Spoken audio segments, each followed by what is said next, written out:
Hi everyone, I'm Jeremiah and welcome to my Dev Day talk on building effective frameworks for controlling AI agents. I think we're at a point where everyone is talking about AI agents in crazy and fantastic ways. We all want to imagine that there are thousands of these things running around, controlling our software, controlling our workflows, taking over our personal lives, taking over our professional lives. And this is one of those cases where I think the fantasy is running way, way, way ahead of the reality.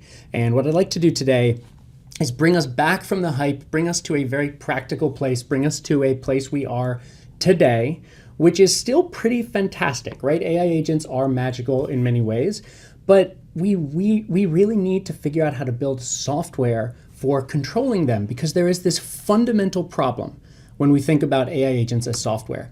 And that problem is this: how do we exercise control over something that is fundamentally autonomous? And building out the right place on this spectrum, this control to autonomy spectrum, is, in my opinion, the core challenge of building any agentic framework. And it is the thing that I am obsessed with, making sure that we build great software for our customers who are deploying agents in the world. And it is something I've spent a lot of time thinking about. And it's also something I'm very disappointed in the state of software today with how it relates to exposing this to users. And so to be a little bit more precise about what I mean by this core problem, let's reframe it as a control problem. So fundamentally, I think it has one major point. Once you start an autonomous agent, how do you stop it? It sort of all boils down to this. And yes, there's an infinite variety of edge cases and things we want it to do and interactivity and back and forth, and we're going to get into all that. But I think at the end of the day, the question a good software framework, a good workflow framework that deals with AI has to answer is, once you ask a little autonomous magical agent to go off in the world and do something for you, how do you tell it it's done, or how does it in turn tell you? And there's a problem with that, which is that we all know that AI likes to hallucinate. So what if it tells you it's done and it's actually not done? Or perhaps worse, what if it decides never to say that it's done? And I think that if we can't solve this basic problem of cooperating with a software agent, we can't even begin to talk about the more nuanced aspects of asking it to do things on our behalf, giving it tools, giving it permissions, and even trusting it to take any action at all. And so today, as we design a software framework together for controlling agents, I want to make this control problem the fundamental thing that we keep in mind that we are seeking to solve. I think many of the things after it are relatively easy. Now, before we can start talking about how we're going to build software frameworks for controlling AI agents, we need to figure out what an agent is in the first place. We need to define our terms. And Simon Willison has taken to demanding this of folks on Twitter. Whenever they talk about AI agents or agentic frameworks, he is requiring them to post a definition. And this is, not just because of how many different definitions there are, but because we want to make sure that we agree on what we're talking about when we describe this very nebulous, very science fiction-y set of behaviors. And as a matter of fact, when Simon posted this on Twitter a couple months ago, he invited folks to post all of their replies and sort of implicitly upvote them. And so I curated a selection here.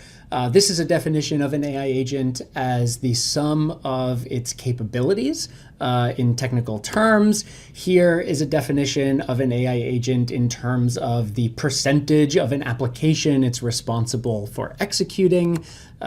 Here is a definition of an agent that is characterized by the lack of human interaction. And finally, here is one that defines an agent as a long-running process that wanders around the world interacting with real concepts in the real world. And I think my favorite of all was actually this one, which sort of called out the emperor for having no clothes, that none of these are actually definitions of agentic behavior. All of them are definitions that you would use to decide if something was a very high-powered and very specialized agent, something that was obviously that science fiction magical representation of an agent. But we're here to build a software framework, which means we're actually going to take a much more modest view of what an agent is, or more specifically of what agentic behavior is. And I would like to claim to you that agentic behavior has three hallmarks. It involves iteration, it involves interaction, and it involves intent. And when you see a software program, an autonomous software program, we're not going to forget this is an AI agent. So just having these three things with no LLM or no autonomous software activity at all, that's not an agent. So we're taking that for granted. But these three things combine to make what we call agentic behavior possible. Iteration is really important. Agents are invoked more than one time. They are not one-shot LLM activities. Now, very important, we're designing a framework. So does that mean I'm not allowed to invoke an agent only one time? Of course not. I can invoke an agent with a single API call, especially if it gives me the right answer right away. But the framework cannot prohibit me from invoking it a second time and getting into that multi-invocation paradigm that's so important for agent iteration. The second item is interaction. Agents have to be able to take action on the world and, most importantly, react to what happens after they take that action. And so that's very intertwined with iteration, because the act-react pattern is, of course, an iterated set of observations and an opportunity to actually take new information in and then use it to develop context even further. And then intent, I believe, is critically important because agents must have direction. We do not just set off little autonomous while loops and wait for them to decide to help us. We set them off with purpose. We set them off with some goal. We set them off with some objective. Now, could you design an agent that is in fact an autonomous while loop that has no objective? You could. I would view that as a very special case where you chose to make the intent particularly nebulous as opposed to making that something other than an edge case in our framework design. So again, we're trying to build a framework that captures the hallmarks of agentic activity.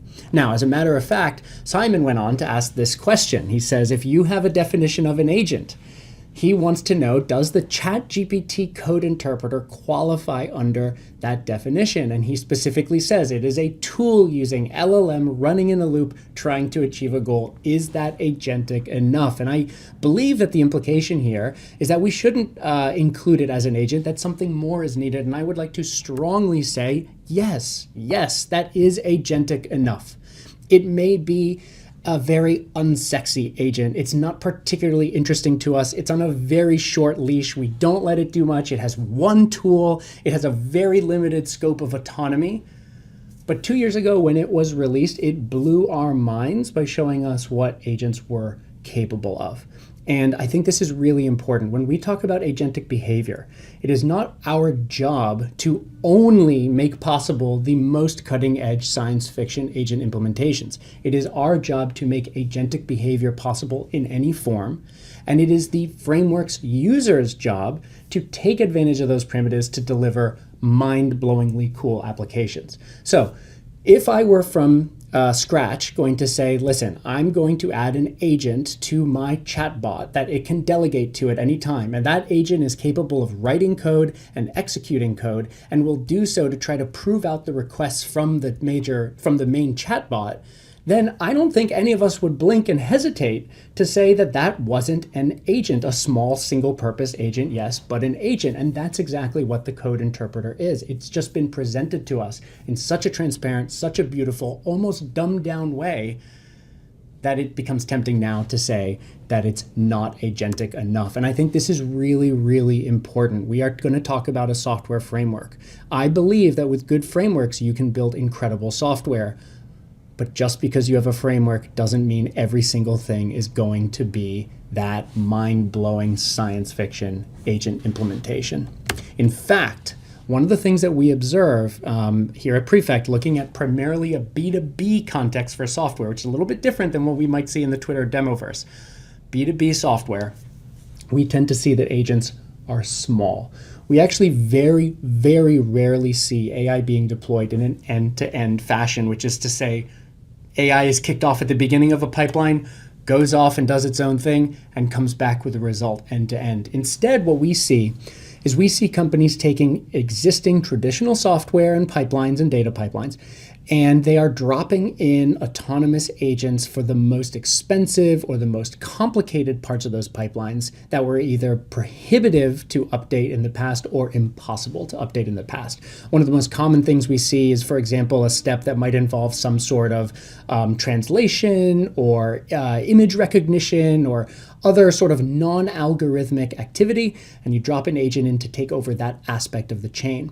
In fact, at Prefect, we have a belief that there are sort of 4 key primitives of LLM operations. And it's a little bit beyond the scope of this talk, but they are classification, transformation, extraction, and generation. And these are 4 sort of semantic characterizations of what LLMs are capable of doing given some input set of information.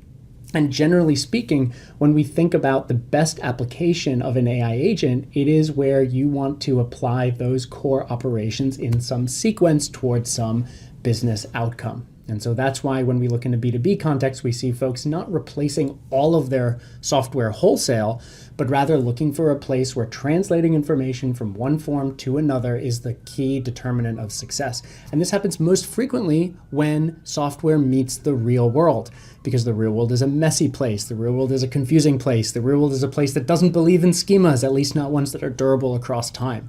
And so there is, well, I was going to say there's no better place, but there are few better places to deploy an AI agent than at the boundary of the traditional software world and the unstructured world of the actual real universe. And that brings us back to the core problem. How do we control autonomy? Now, I'd like to remind you that even in this visualization I have on screen, I'm trying to draw a spectrum from control to autonomy, or a different way to think of that is the world of traditional software, where everything is written out in code and understood and structured and rigid, and the unstructured natural language world that all LLMs live in and all of our agents live in as well. And really the fundamental problem of building a software framework is bridging the gap between those two. We don't want to just live in one or just live in another. And yet, if you look at popular agentic frameworks that exist in the world today, there are really just 2 archetypes that I see commonly.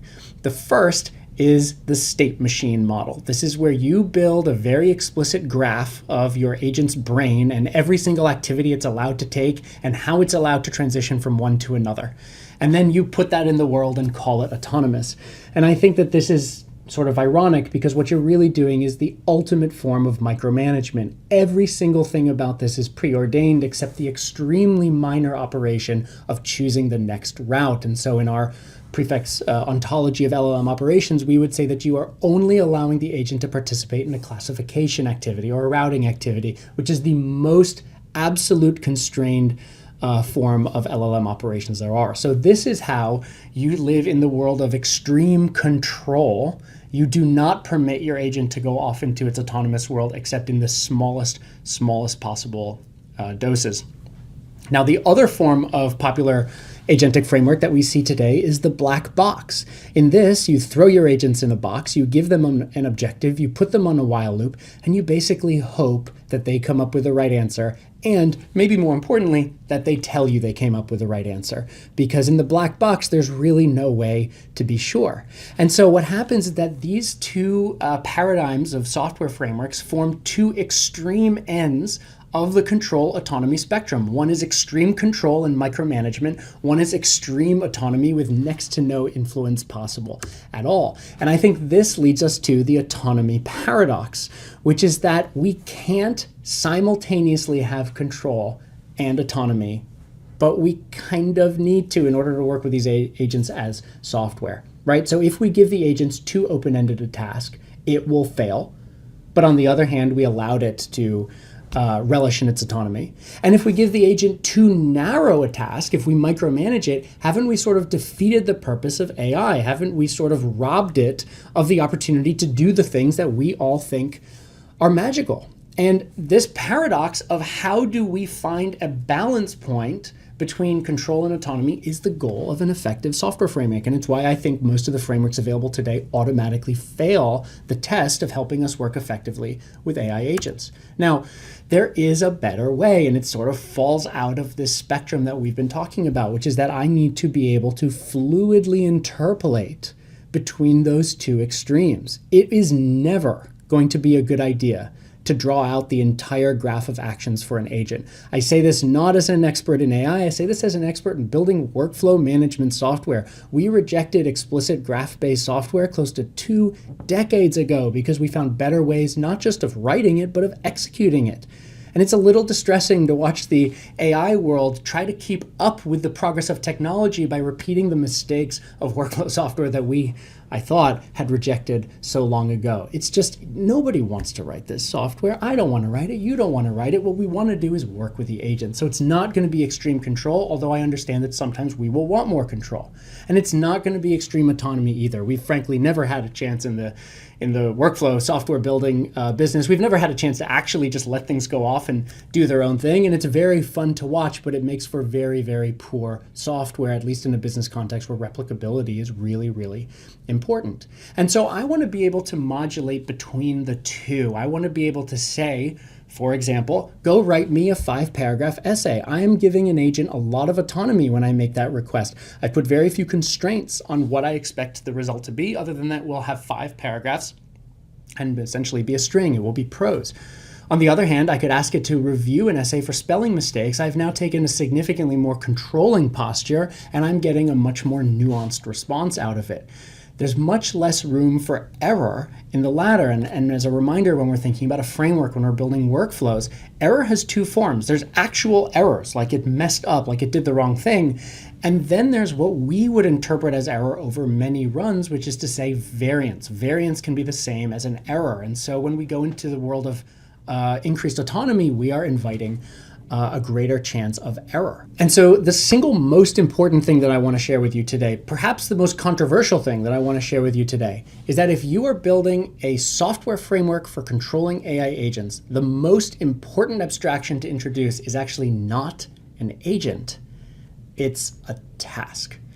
Now, this may seem crazy. If we're going to build a software framework for agents, why aren't we obsessed with agents as the principal abstraction? Well, think of it this way. If I have an agent and I give that agent some description, some system message like, you talk like a pirate, and then I give it a bunch of tasks to do, I give it tools and I send it off on its loop and it accomplishes it for me. And then I take a different agent and it doesn't talk like a pirate, but I give it the same tasks and the same tools and have it go off. Have I created fundamentally 2 different agentic applications here? And I would say I have not, because even though the agents had different personalities, the application, the behaviors, the thing that I can observe in software were the same. And so again, it may be slightly controversial to say it, but to me, in an agent framework, the agent itself is really a configuration or a way of configuring the LLMs. It's a portable configuration for the LLM.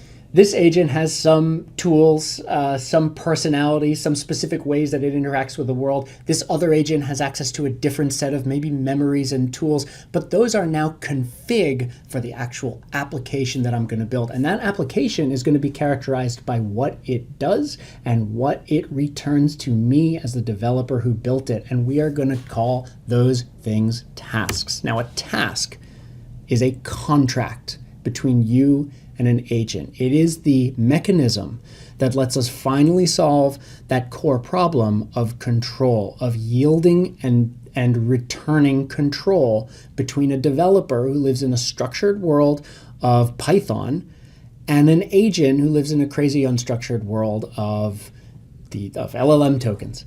By entering into a contract, we have a way to decide when work has finished, whether work was correct, and what the expected output of that work is.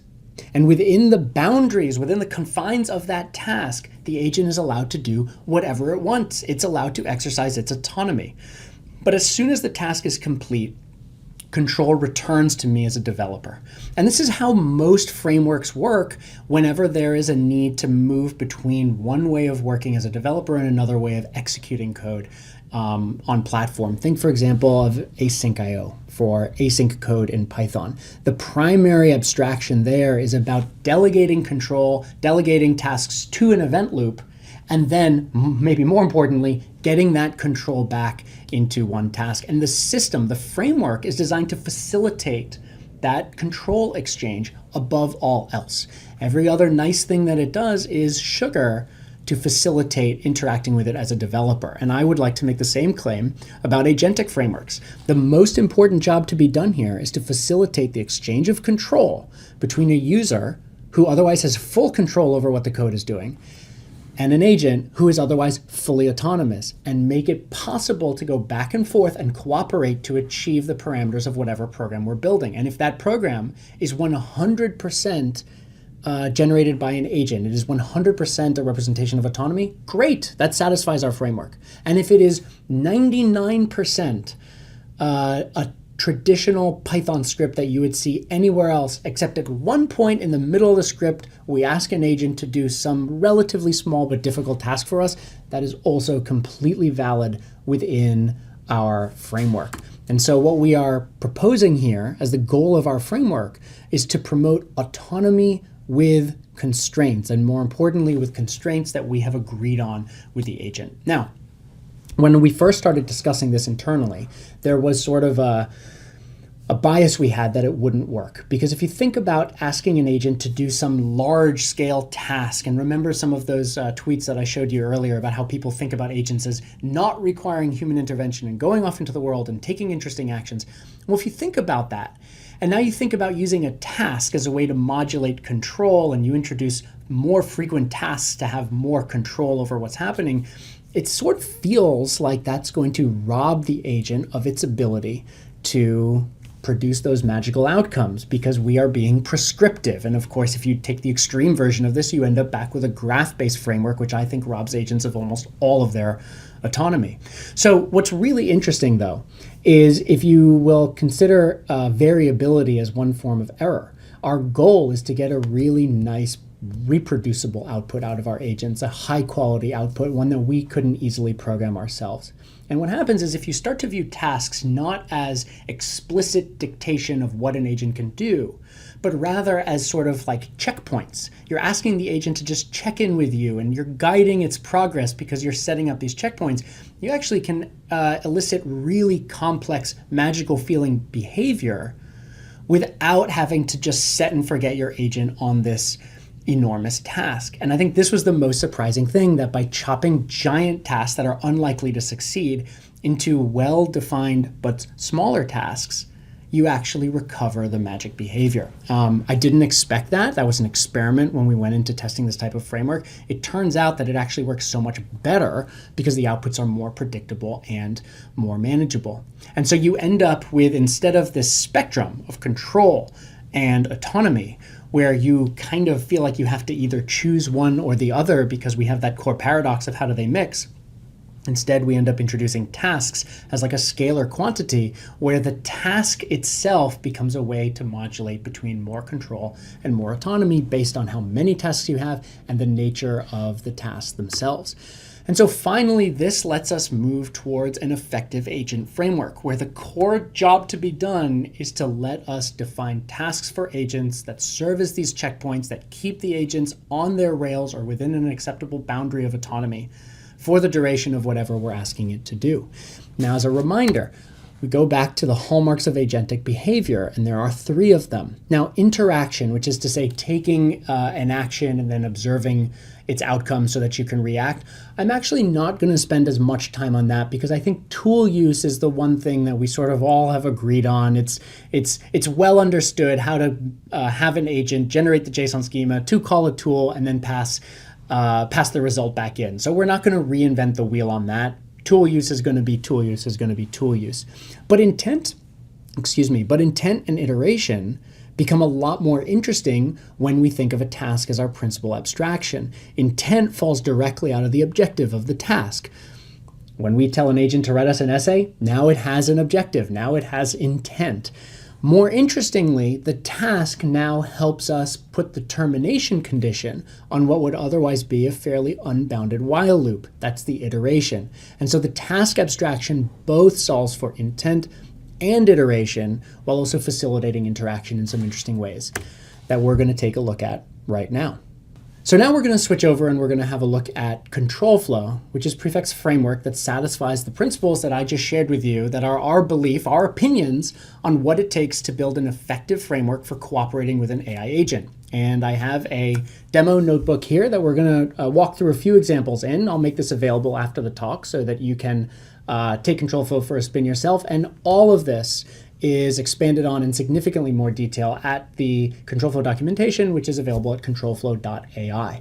So let's begin not by exploring any of the things that we just talked about in some detail and with some nuance. Let's instead begin with the hello world of ControlFlow. Now, I believe, again, we're building a software framework together here, right? I believe that a good software framework, it's got to be easy, it's got to be obvious, it's got to be incrementally adoptable. And so we're going to get into some of the complexity of what I introduced in our talk a moment ago. But to start out, we're going to import ControlFlow. We're going to call its run method, its run function, and we are going to say hi. And so when I run this cell, we see an agent pops up, we see a tool call was made, we see a task was marked successful with the result hi. And if I now access that result and print it, we can see the agent said hi. So it's a hello world. No one should be shocked by what just happened, but let's unpack it for a second because it's belying a lot of complexity under the hood, and that's important. First of all, what did happen here? Well, the first thing we did is we created a new task, and the task had an objective. The objective was say hi. The second thing we did is we spun up an agent configuration. Now, our framework here ships with a default agent so that if you don't want to create an agent every single time you need to invoke an LLM in an agentic way, you don't have to. We have a capable default agent. His name is Marvin, as you can see, and Marvin by default runs on GPT-4o, which is an extremely capable model. Of course, you can customize that if you'd like, but we want to make sure that the out-of-the-box experience is quite good. So we created a task. We assigned Marvin to the task. Marvin is the agent who's going to complete the task. And then we ran the task to completion, which is to say we iterated until Marvin indicated that the task was complete by using a special tool for fulfilling the contract we gave him on this task. And so the result was provided as hi, the tool was used to mark it as successful, and then we, as a developer, got back a result, which, if you see how I print it down here, is a string. It's exactly what you would expect. It is the string hi. And so in this one line, in this 4 words here, we managed to do an incredibly complicated set of things very, very, very easily. And now what I'd like to do is take a few steps into how we can configure and influence this behavior even further. So the first thing that we're going to do is we're going to adjust the contract that we have with the agent. This is the task as a contract, right? The instructions that we have that put constraints on what it's going to do autonomously. And so the first way that we do that, the most common way we do that, is by introducing the concept of result types. Now, why do we care about result types? First is because what's the job of the framework? It's to modulate between our structured world of Python, where we do care about types and we do care about data, and the unstructured natural language world of the agent. And so, of course, if all we do every time we invoke an agent is get back some conversational string, that doesn't do us any good in our Pythonic world, in our scripted world. And so we need a way to tell the agent that we don't want it to converse with us, we want hard data. And so in ControlFlow, the way that we do that is by providing a result type as part of our task contract. So in this example here, what I'm going to do is I'm going to run a new task. The instruction, the objective is to pick a number between 1 and 10, and I'm being very clear that the result type must be an integer. So when I run this, you can see the agent goes to work, it marks the task successful, it provides the result, and we get back the number 7, and we get this affirmation, which you're welcome to test if you'd like at home, that it is in fact an int and not a string. And now I can take that int and I can use it in my traditional software because, again, as a framework, we want that interop. It's the most important thing, is that we're not just spinning up these agents and kicking back on the beach somewhere. We're working with them. We're building software with them. It just happens that they work in a very different way.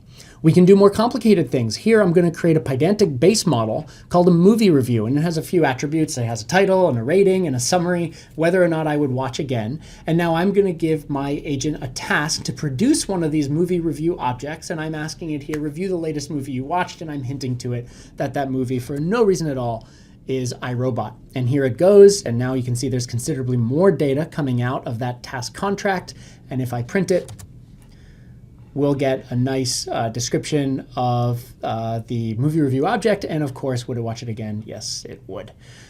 Now, classification is one of the most important core LLM operations, as I mentioned earlier. And if you're forced to use a graph-based framework, it's in fact one of the only things that you're implicitly relying on your LLMs to do, which is to choose their route through a graph. And that boils down to choosing from one of many options or applying one of many labels. Now, this may be the most constrained form of LLM interaction, but it is an incredibly important one. And it's one of the ones that maps most nicely onto our structured world of traditional software. And so here in this example, we're going to take a few news headlines and we're going to apply one of a number of categories to each headline. And we'll do this in a little for loop, which I'll start now.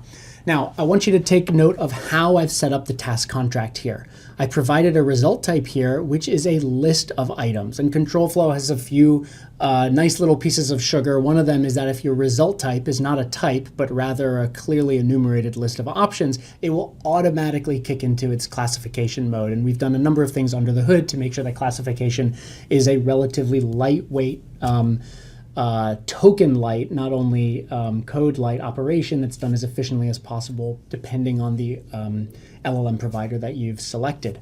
Now, one of the things I didn't talk about in our framework is how do we involve a human in the loop? And this is critically important. You'll recall that one of the tenets of our framework was interaction. I would like to make the claim to you that interacting with a human is just another form of tool use, but of course I think we all suspect it's a little bit more complicated than that. And so while there are many ways that you can attach your agents to a human, you can do it by passing information to them out of the blue. You can do it by giving them very specialized tools that they can use to call out to a human user. ControlFlow does have a keyword, interactive equals true, and if you supply that to any task, then the robot rather than the agent will automatically start an interactive local session so that you can go back and forth with it. This probably won't work very well if you deploy it to prod where you don't actually have command line access, but it is extremely useful for debugging and working through problems. So in this example, I've created a user info that has name, age, and favorite color,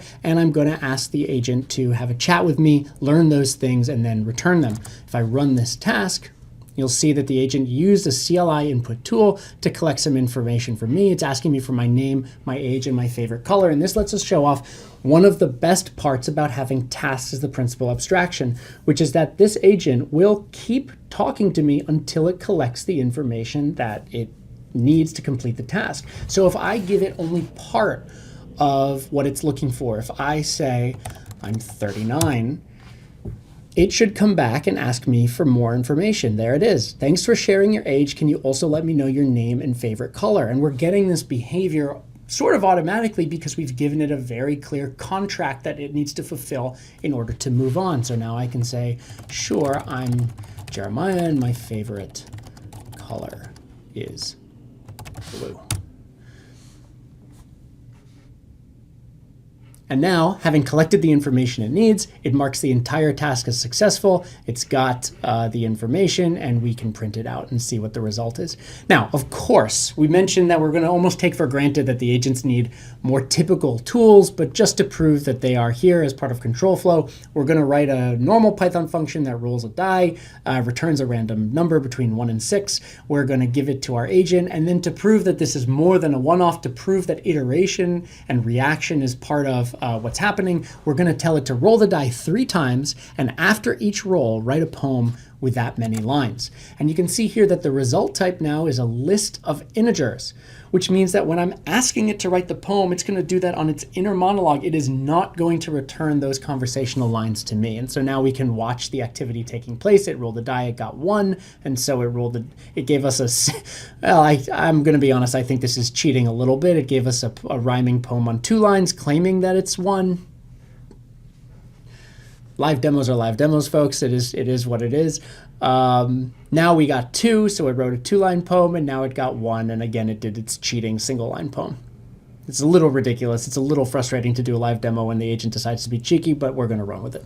At the end of it, we got out our result of 1, 2, 1, since those are the dice rolls that came out of it. And if I print that, indeed, I got a list back with integers inside. So forgive the cheekiness of my agent. It knows that we're recording this for only a very critical summit that Prefect is putting on, but that's how it goes.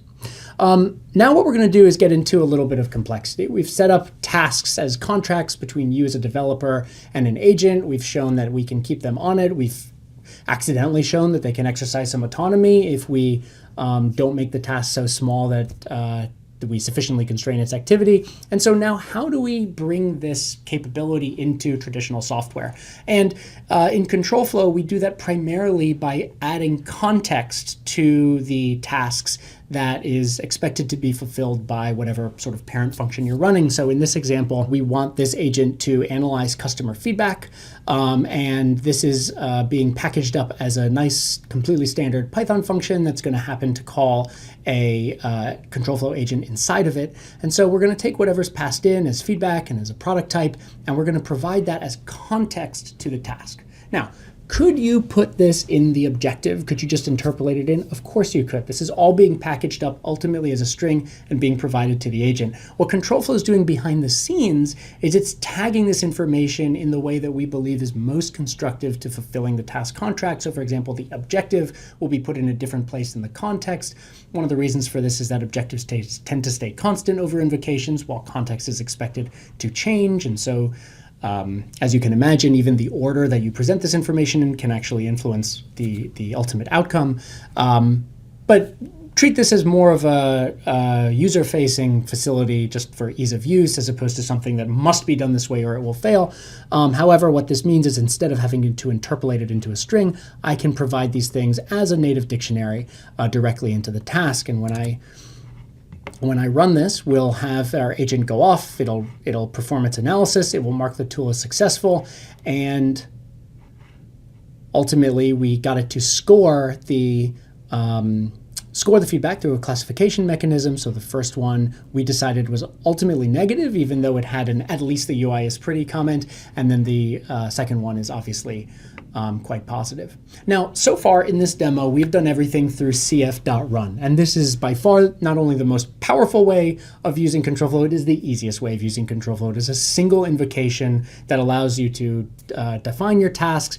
We didn't show it quite yet, but you can also pass any agent you want. You can get full flexibility. However, sometimes you need a little bit more control. You actually want to get that task object and work with it as a primary abstraction.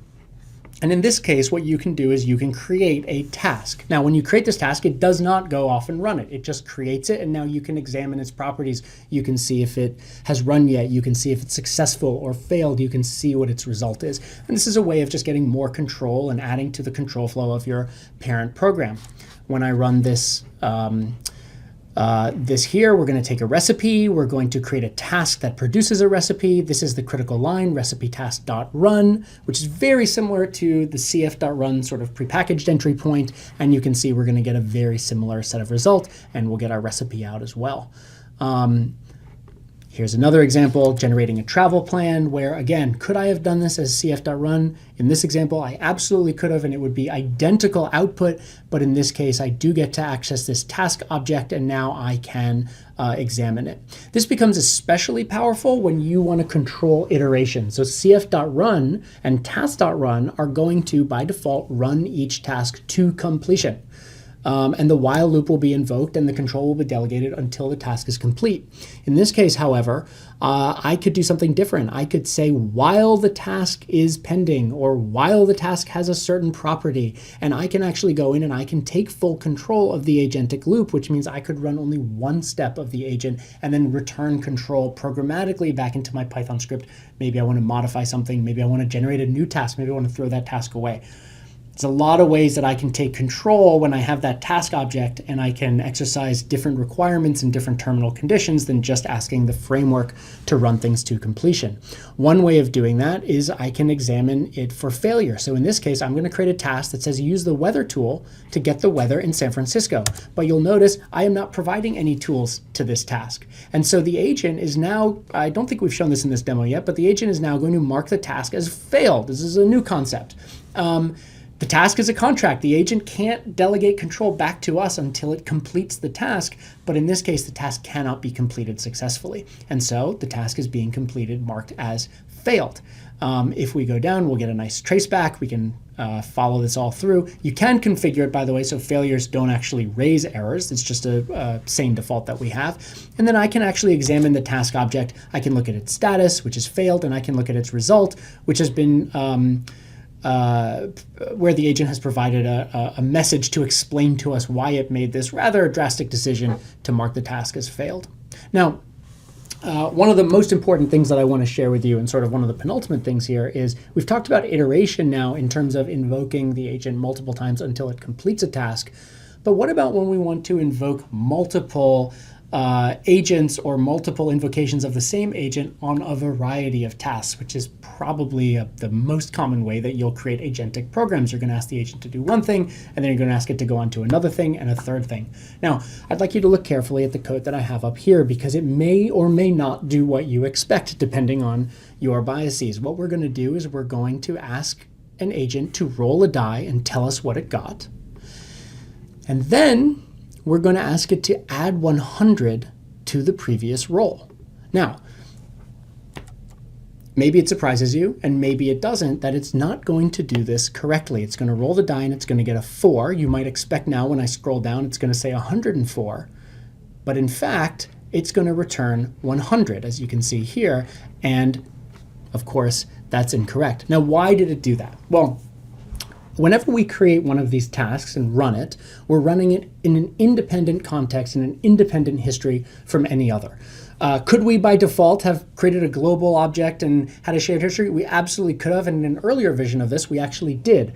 But it turns out that that confused more people in a way that they didn't know how to opt out of, than this confuses people in a way that we can explicitly have them opt into. And just as a principle, when we build software, we like to make complexity and magic more opt-in than opt-out, and this is one of those cases. So when you just run a task, it's running independently of any others. If you would like to run tasks in sequence, which is to say have them share context, share history, then we're going to put them into a flow. And so this is the exact same code as before, but it has one new additional line.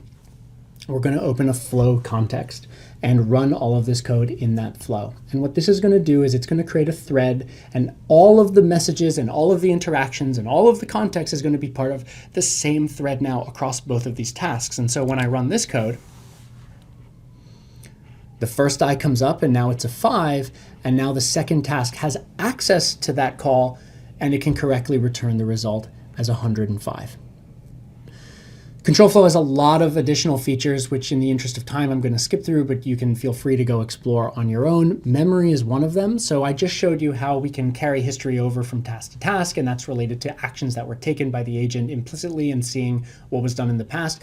Memory is a way to let agents actually very explicitly remember and recall information, and that can be done across threads, across tasks within the same thread. ControlFlow's implementation of memory is done on a partitioned key basis so that you might have a memory related to a specific user's preferences, which can then be shared by multiple agents. We also have a facility for adding instructions at runtime, and this is really useful when you have a task that you use the objective very frequently, but you want to make tweaks to the nature of how the agent carries out the work. And so at any time you can run a task. Here we are in 2 sentences explaining quantum physics, and then we can throw an instructions context around it that says talk like a pirate, and we can now affect the outcome, affect the result of that task without modifying the task itself or the agent. It's just a quick way to sort of modify the system behavior. I think one of the things that's most interesting is what happens when we get multiple agents together. Now, you can already probably imagine, given the primitives I've shared with you, that getting agents to cooperate can be as easy as putting a bunch of tasks in a thread with different agents assigned to each one. And now each agent can respond to what the other ones did. And so the task might be to respond to the previous agent. However, sometimes it's interesting to have even more rich discussions or more nuanced interactions between your agents. And in this case, you can actually assign multiple agents to a single task. And ControlFlow will go to work automatically delegating between them. there are ways to configure how that delegation is done. By default, each agent is given the ability to delegate to any other agent that's assigned to the task, but you could also have them move in a round-robin fashion. You could have them delegate control randomly. You could have them delegate control through a single moderator agent. There's a lot of different ways you can do this. We have a lot of ways that we should build in. You can also customize it however you'd like. But the idea is that once these agents are on a task together, they begin to interact and they can converse directly with each other since they see each other in the context that's provided. Now, it's worth calling out that when you have multiple agents in a task, the possibility that they go run off the rails is a lot higher than when you have just one. In part, that's a consequence of how a lot of LLM providers build their APIs. Most LLMs do not expect that there is anyone else talking except themselves. And so ControlFlow has a lot of different tricks we use to make sure that we present other agents' history and conversation and messages in a way that doesn't confuse the agent that's being chosen to speak at that moment. And if we scroll through the output here, we can see the optimist agent spoke, and then the optimist agent used a tool to delegate to the critic agent, which of course I'm realizing now should have been called the pessimist agent, who's going to produce a response and then delegate back to the optimist. And then finally, the mediator agent is going to come in and make a call on which argument it found most convincing. And so here we got these three agents to cooperate on two different tasks in order to produce a pretty rich and nuanced outcome. The last thing I'm going to show you today sort of combines all of this, and I think is sort of one of those weird little proving points of the utility of an agentic framework. It's really hard to play rock, paper, scissors with an agent or with any LLM. If you think about calling up ChatGPT or your chat interface of choice and playing rock, paper, scissors with it, how would you actually do it? You can't tell it your choice in order to prompt it to give you one, and it certainly can't tell you what it chooses in advance of you doing it. You need a way to sort of simultaneously provide your answers, but of course, most agent frameworks, most chat interfaces fall into a request-response pattern that doesn't facilitate that. So here we've used a couple of different ControlFlow primitives to make it such that we can sort of avoid that request response pattern. And principally what we're going to do is we're going to have the AI make its choice in a separate thread, in a separate flow, which means we're going to take advantage of the fact that new tasks are by default not part of a consistent message history. We're going to have that AI basically leave the room to make its choice, but record it in a distinct flow, and then we're going to merge the two responses together. So now we're going to proceed with running the game. And when I go ahead and run it, you can see the first thing it does is it asks me to choose. So I'm going to play rock. It's going to mark that task as successful. We don't have to put all this debug output, but it's useful, especially for the demo. It's going to choose one, and now we're going to find out what happens. And we tied. So that's exciting. What a way to end it. This is one of those things where, again, we're building a software framework for building agents. Is this agentic enough, to borrow Simon's question? Yeah, I think it is, because what if instead of being a rock, paper, scissors game, what if this is a way that we handle private information or health-related information in a way that doesn't expose it except to LLMs that are explicitly allowed to see it? What if we use this to compartmentalize information and build agentic workflows that don't all need one uniform LLM where we're cramming things into context? If we had time, and I do love talking about this, so maybe we'll find time, we could talk about how ControlFlow takes all of the history to each agent and dynamically recompiles it from that agent's point of view. So since we are at our core, in our hearts, a workflow engine, what we're obsessed with doing here is tracking not just the tasks, but the topology of the application that they're building live. And we can use that information so that if you call an agent on a specific task, we actually don't just have to blindly take the conversation history and show it to that agent. We can actually ask, well, what are the tasks that led to this point? And we can only include the message history that's relevant to that agent. And this gets really powerful when you think about what it lets us do as an orchestrator of agentic activity. It means that we can actually jump from this task to this task to this task to this task, and our agents don't experience that jump.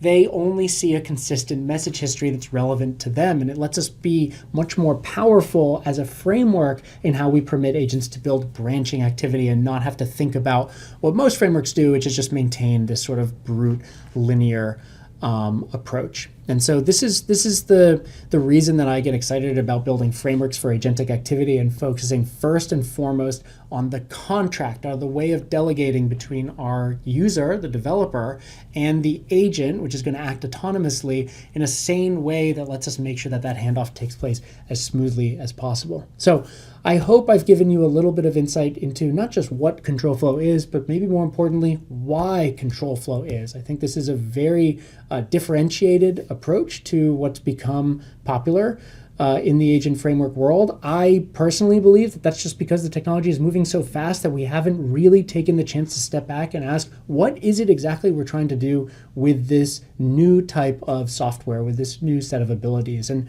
to me, it's about delegation, it's about control, and it's about cooperation, which is why the task is the principal abstraction of our framework. Thanks so much for joining me today. If you have any other questions, you can find me in Slack or anywhere online. And of course, ControlFlow is available at controlflow.ai. Thank you.